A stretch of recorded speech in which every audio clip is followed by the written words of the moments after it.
Thank you for coming on. Always got to say that, man. Truly an honor to be talking to an elite athlete like yourself, and one that I think is a little under the radar, man. Like I think when you pull up rankings, and we'll get into like rankings in a bit here, but when you look at rankings, you're you're not like the top guy in cross country right off the bat. You know, there's some guys that are running 15-minute 5Ks. But when you see what you do on the track, you're like, holy crap, dude, this guy is like, he's a stud. And especially this past season, really like kind of exploded even more, I think. And definitely put your name out there a bit. But before we get into all that, I always kind of like to just kind of get to know you, man, and just like, what are some hobbies kind of outside of the sport and whatnot? Yeah, of course. I really enjoy like playing outside, like any sort of games, pickleball, spike ball, volleyball, and swimming. It's really fun. And outside of that, I would say music and like artwork and stuff like that. I've been learning how to play the guitar quite recently. It's a ton of fun. And then also like the drums, I've been like playing that ever since I was a child. And then also like the piano. I actually learned how to play this one song called Piano Man, and I happen to have a harmonica, so it like works out perfectly. And then yeah, it's like some of my hobbies. Dang, dude, that's pretty cool. If I'm talking to student athletes, there's a few musicians out there, and a couple. I think there's like one guy who's played the piano. But that's cool, man. Like totally musically gifted. Don't even you play it off as like so nonchalant. That's like awesome as heck. How'd you get started with running? Like, where did that all kind of come into play? Um, Back in fifth grade, I had this one teacher. He taught me math and science, and then he also happened to be a runner himself. He used to run like half marathons, all that sort of stuff. And then I believe it was open house when we walked up to him, and he started telling us about this running club that he was hosting at the school in fifth grade. So I just thought I'd give it a try, see what would happen. Ended up running my first 5K in fifth grade. It was like 24 minutes or something like that. And, after that, in middle school, I didn't really run at all, except for in eighth grade, I did soccer. It's kind of like big swap. In ninth grade, actually, one of my teammates, he like sent me a little message and he was like inviting me to join the Spring Valley cross country team. It was very different, but I thought I'd try it out, and that's sort of how I got into it back in You know, ninth grade. yeah, I know that's pretty cool. You see that a lot. I think with like soccer players, they do kind of tend to gravitate towards cross country, um, in some way or manner. Some kind of just do it for conditioning, and others make the full leap uh, to the sport. But that's pretty cool. No, I definitely I understand it for sure. Like kind of starting off, dude. My first 5K. Oh my goodness. I had to be like 27 minutes. Probably in like fifth grade. So like you're way ahead of me on that one. But no, that's pretty cool. I want to talk about cross country uh 24. So last season. First off, consistency wise, and sub 17 twice in 2023. Came back now this year 8 times sub 17. What was there anything like different like was it summer training that you just hit up a little bit more, or like talk to me about kind of how you were able to get a little bit like way, I mean, I don't want to say a little bit, way more consistent as a sub 17-minute runner. Yeah, so my last cross country season, I feel like the main thing that changed was my mindset. Sort of focusing more on like improving that. And this one strategy that I adopted was from like I learned it from my like going to Nike Outdoor Nationals my 23 year as a sophomore for the 4x8, and then we got to see one of like the greatest, I would say the greatest like American runner like in history, Steve Prefontaine. Well, not the greatest, like one of the more influential ones. No, for sure, for sure. Yeah, so we got to see his like site, like where he crashed, and like got to hear about his entire story. It's really inspirational. And one thing that I noticed is that he had this technique, I believe it's called the kamikaze technique, where he would go out in the front, pretty much just slam on the gas and then hope he has enough fuel at the end to like go through in the race. And I thought that was pretty cool, you know, it's not like normal for people to do that. So I sort of adapted that technique towards like all of my races, you know. And I feel like it's worked for the most part, except like at the end, yeah, I kind of burned out at the state championship. But yeah, that really contributed to my consistency in the overall season. No, that's cool. Yeah, rest in peace, Pre. You know, Prefontaine. I don't know if you've ever seen the movies Without Limits, or there's another one. Or I think it's just called Prefontaine as well. The second one. Both, yeah, really great movies about Prefontaine and and what he did to the sport. And you're right, it is really interesting because a lot of people don't typically run that kind of strategy. Obviously, like playing it tactical and all that jazz. And yeah, Pre would just go. Would just go. PR 1607 at state quals and a really good finish at quals, which was seventh. During that race, did you notice anything different? Did you notice like things were clicking a little bit easier, or you just felt good that race to get that kind of PR? So on that particular day, I definitely felt a lot better. But I think one thing that I did during that race was I was a little bit less, I mean, I was a little bit more conservative. You know, I didn't like push up to the front immediately. Sort of settled into like a good placement and then sort of worked on negative splitting that race. And that definitely helped me time wise. But I'm like so not used to doing that because like I always have that technique where I go out in the front and just push as hard as I can.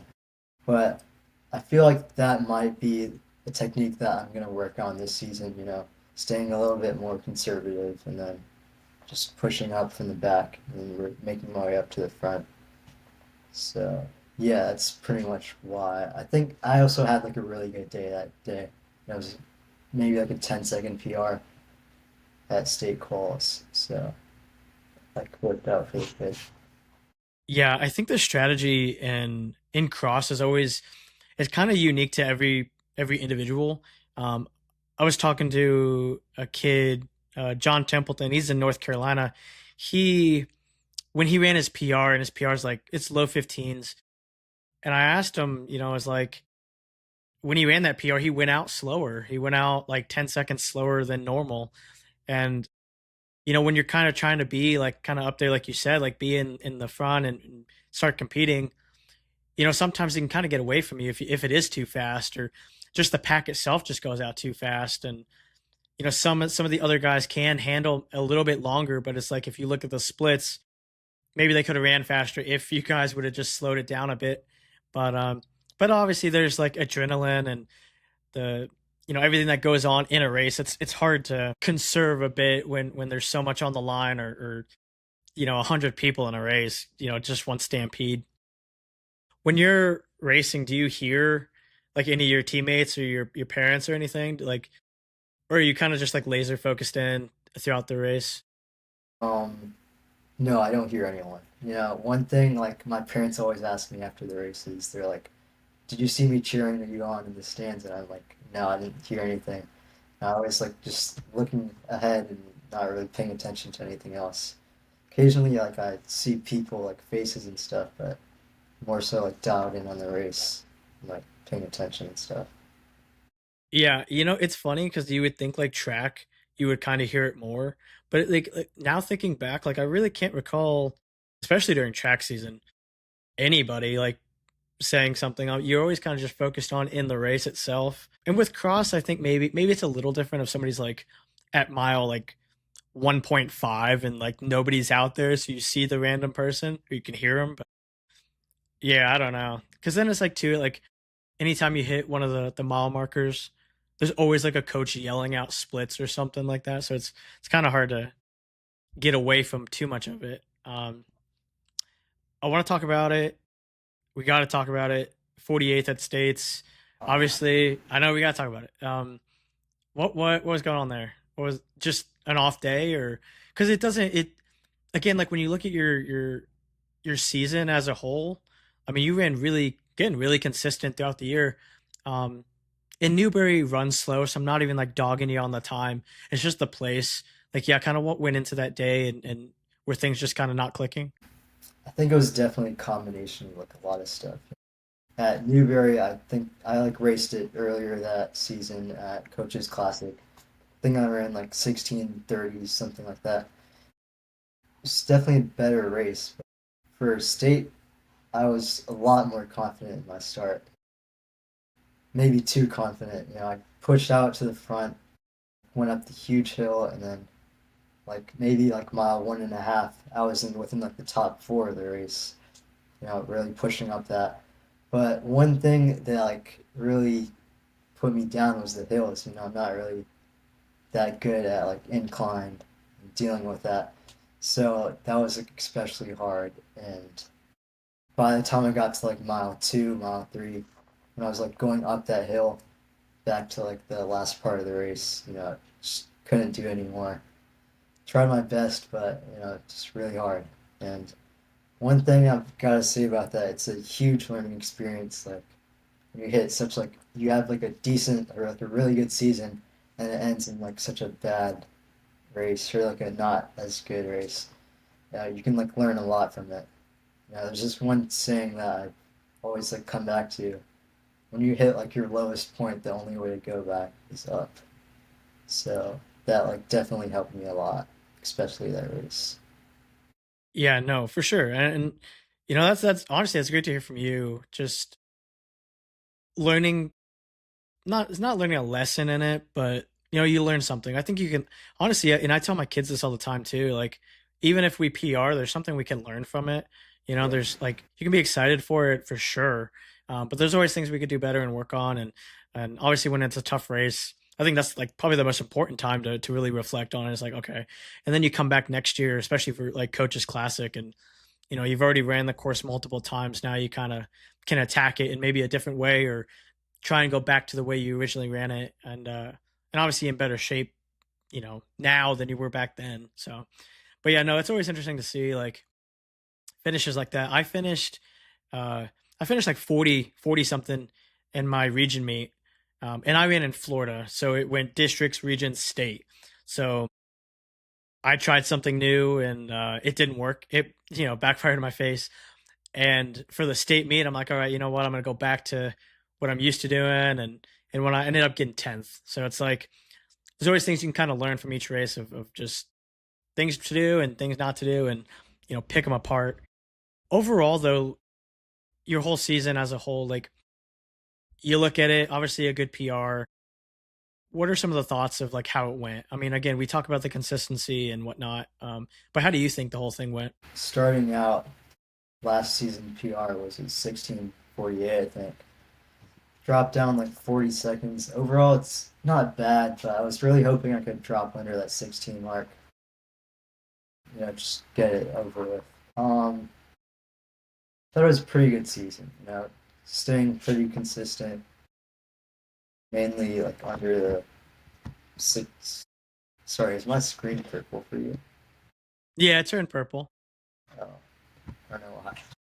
Yeah, but that was pretty cool. Decent season overall. If I was to like rate out of 10, I would say like a 7. Yeah, I mean, there you go. I get it, and it's funny you mentioned that too. Like, just get it over with, because yeah, sub 16 is it's so iconic, and it kind of puts you on a different kind of pedestal when it comes to like high school running. And same as like, and there's like different goals, 16, sub 16, and then like 15:30, 15:20 range. You start kind of getting into some new territory and whatnot. It's kind of like sub two for the 8. As soon as you do it, it's like, okay, now you're in a different kind of category, because a lot of guys can't even do that. But yeah, no, that's yeah, it's obviously, again, I think once you do it though, you want to kind of click it off, just like the sub twos. Do you have a favorite course in cross country, whether it be like in state or out of state? Yeah, I would say Starlight definitely gotten a lot of PRs in that throughout the years. It's just an enjoyable course, like under the lights. It's at like 8 or 9 p.m.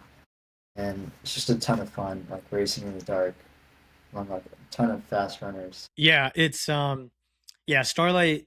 Sadly, when they reschedule it, we scheduled it last year. I wasn't be able to go out there, but this year it's on the schedule. We'll definitely be out there, and we actually talked to Coach Brennan of Riverside. His podcast actually was out today, and he talks. He's the new coach out there, and he talks about kind of taking over Starlight and what goes into that. So it's really cool if you get a chance to check it out a little bit. Um, Starlight is, I don't know if it's a first. I think people have said they like the. I think they like the event. I don't know about the course because I always ask like Starlight is so intense at the start, like Yeah. starting on the track. I don't. I couldn't imagine that. Like that's insane. um, it doesn't phase you at all being kind of like so bunched in. Um, yeah, it kind of reminds me of track, and that like brings me a lot of joy and a lot of competitiveness. Getting out fast as a whole, it's like sort of what I do a lot. I think I'm really good at it. So that's like one of the main reasons why I love the course so much. Yeah, that is definitely getting out fast is probably an understatement of what you got to do on that start. Yeah. Because I mean, yeah, I mean it's funny though you mentioned like it kind of reminds you of being back in track, and I don't know a track race that has over 100 kids on the track, but definitely it makes it to be a really interesting race. I want to talk about track season 25. So the past season that just came up, PRs, 424 in the 16, and then 156 in the 800. You're an 800 guy that is clear as day. Is there any chance we ever see you run a 3200 meter, or is that just like not in the cards? I'm looking into it for next year because I think I'm gonna be really good off of cross country season. I'll have like a ton of mileage in. Could definitely be a possibility because last year in track and field, I was running four events, including like the 800, 4x8, 16, and then the 4x4. Like there might be a chance that I could swap to the 3200 instead of the 4x4, but I'm not exactly sure how that'll work. If I do run it, I'll probably just like run it like once or twice, something like that, unless I'm really good at it. Yeah, that's what I'm saying. We don't even know, man. We don't even know. You could be a like that could be the event. I mean, it's hard to imagine the 156 like 800 guy going up to the 32. Like that is such a wide jump, Yeah. but it's like you've never done it, or like it just have you ever done a 32 like ever, or like time Yeah, trial wise or anything, or back like a year ago in August, I ran a 32 and we were trying. It's probably like the thing right before our first race for cross country. I think I was like 9:59, and so that was pretty cool. I don't know, it's just a huge change up from like the 800 and the 16. It's very different, like training wise and racing wise and everything. So I'm not yeah. exactly sure. Yeah. Yeah, that it is. It's definitely. I mean, you go from 2 laps to 8 laps and 4 to 8. Yeah, there's definitely a big learning curve in that too. Um, when you think about like the 800 or the 1600, is there like do you just feel more comfortable in the eight? I mean, because your mile time is really it's really good. Like 424 is not bad at all. Um, Yeah. and obviously getting that PR at States is huge. Um, but yeah, is there like a more comfortable event that you feel, or are they both kind of the same? Right now, I think definitely the 800's like a lot easier for me. And it just like makes more sense, like pacing wise, and then racing it like strategy wise. I thought the eights is better for me. But next year, I kind of want to swap to the 1600, see what I can do as a miler, because like that's always been my like sort of main event that I've been trying to do. It just so happens to be like the 800 where I have a better time. So, yeah, Yeah, and you said you did the 4x4. yeah. You're crazy. What is going on? I've never heard of a cross country runner doing a 4x4. What's Yeah. your split in that? So I ran it back in 23 at my sophomore year. We got like first at state. And then I believe I split like a 50 that year. That was like my PR for the 4x4 state. Oh my gosh! You know, you remind me a lot of my best friend. He was kind of the same way. He was just really talented, kind of all around, but never ran the 32. His event was the 16. Dabbled in the 8, but he didn't break 8. But he ran a 4:24 mile, and his PR was 16:07. I swear, you guys are like identical. And a 400, he could split about a 50. He never did like the 4x4 or anything, but we've done like little time trials and just see what he could do, and he split a 50, and it's like the kid's just a beast. Yeah, dude, so similar. Oh my, that's crazy. Now talking to you about this, and now like seeing this times. States comes around. Was it always a thought of like you're gonna double, or did you want to put all your eggs in one basket for any of them? So for state, it was like it was kind of like an argument, like to make. I didn't know for sure if I wanted to like double with the 8 and the 16, because like I could do worse in one, and then like if I only did one event, I would do better than that. But I kind of wanted to push myself for state because I know like I can definitely handle a lot of events because I've been doing it for most of the season. So I like sort of made the decision that I was going to run the 8, 16, and then the 4x8 because like I've had so much experience with like running a bunch of events and like at a certain meet that I could definitely handle it. So yeah, I made that decision. Yeah. Um. Obviously, hey, fifth in the 16, fourth in the 8. Both respectable finishes, and that's why I say like when you look at those finishes in track, and you just think of like this the speed obviously there when you translate it to cross country, it's like, dude, this kid's gonna be you're gonna be right up there with the guys. I mean, you look at what everybody else ran in the 800. You're probably the fastest 800 guy running cross country right now, or at least one of them. And you're same as your 16. At least like you're up there. You're definitely up there. I know obviously there's a couple guys that are a little bit quicker, but you're up there. You're competing. When you go into like the 800, I guess I really want to talk about the 800 specifically for states. What is kind of the goal, like, or not even the goal? Obviously, the goal is to win, but what's the game plan in that? Like, because I know you mentioned in cross, like you kind of like to be up there in the front and like competing for the win. But for like that race specifically, was there a game plan, or were you just trying to see like what everybody else does and like kind of cover the moves? Yeah, so for the 800 at state, I was already like kind of tired from like the 1600. So I was gonna play that race a little bit more conservative, just aim for like a top three spot, ideally. So what happened? It was actually like a kind of a weird race. Like I wasn't expecting the race to play out this way. But the first lap, it would open in like a 58, and that's like pretty slow for like a state race. I remember like my sophomore year 800 race, I opened in 55. That's like a huge difference. So then 600 comes around. The rankings are like pretty weird. You see Knox Eden, he's like one of the fastest guys there, and he's behind me. And I'm like wondering what's happening right now. So then the 1600 comes around. I mean, the 600 comes around, and I see Knox making his move around. So I sort of just follow him behind. Obviously not at the same speed, but like still like going along with him. And I sort of like make a huge push towards the front, and I end up fourth, but like I'm like 0.1 seconds behind third, which I think I could have definitely pushed harder and gotten that third spot. But yeah, I sort of played that race out more conservative compared to like my normal strategy of going in the front. Yeah, the 8 is so tricky. Um, and that's why it's like a huge testament to you to run it. I could never run it. I ran like 205 and a 4x8, and that was the end of it. Um, but it's so interesting too because you really do kind of have to like you saying like you followed him. You went at the last six, or the last 200 really. Um, and like that is a move where some people go with it and some people don't. Some people just kind of sit a little bit longer and wait for 100, or try and timing it right, and so to like make a move like that and or cover that move is really, um I I think it just shows a little bit more of like in depth of like what's going on, like being able to make those split second decisions for the 16.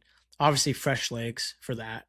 um Was there, and this is why I say like doubling is so weird, but I'm assuming you didn't like conserve at all in that race, or like you, I mean, you pushed it, right?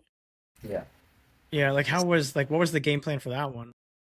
For the 1600, I think I was seated eighth in the race, so I wasn't really expecting too much, but I believe what I just like stuck up in the front for like the first two laps. I just try to stay in the front pack, up until lap three. That's when like everyone pushed up front. It was like a sprint to the end. And then so there was this group of three that like sort of just were in the front. I couldn't. There's no way I was catching them.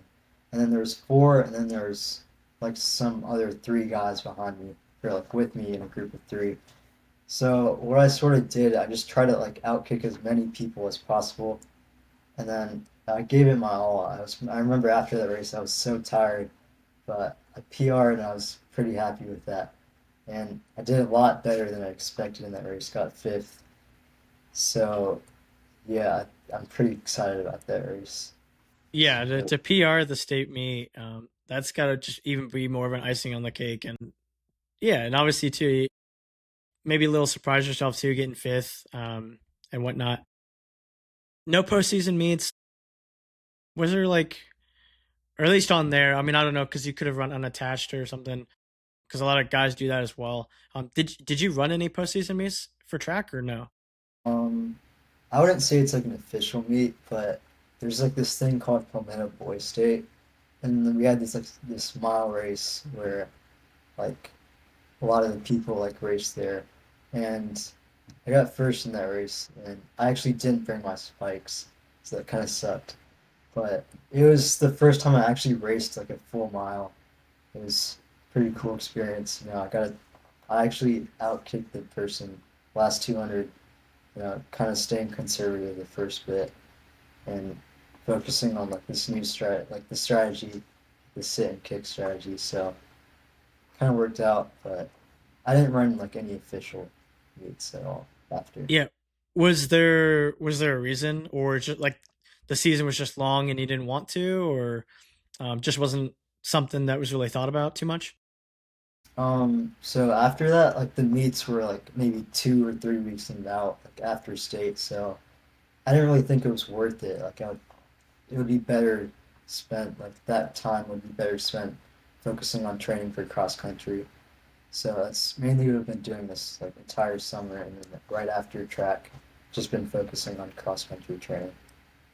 No, that's cool, and that's like a really big topic of discussion right now too. Is yeah, because you do see some of those meets that are 2 weeks. Some are even like 3 or 4 weeks out from the state meet or after the state meet, and it's like, how much do you sacrifice of your cross training to go out and do what, another 800 or another 16?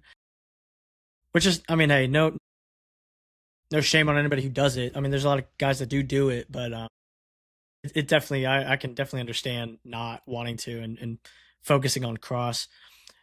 Which brings us to obviously cross country this season. Rankings wise, and rankings don't mean anything, but you're 42nd overall in all the classifications, and you're 14th in 5A Division One as a returner. And the team's fourth, so I mean, you got a great team with you. You're, I'm telling you, man. I mean, 14th in 5A Division One, I think is way not accurate. Obviously, we go for time, but I put you more in the top seven, top five, quite honestly. Do you look at the rankings at all, or does it mean anything to you, or just it's just a number?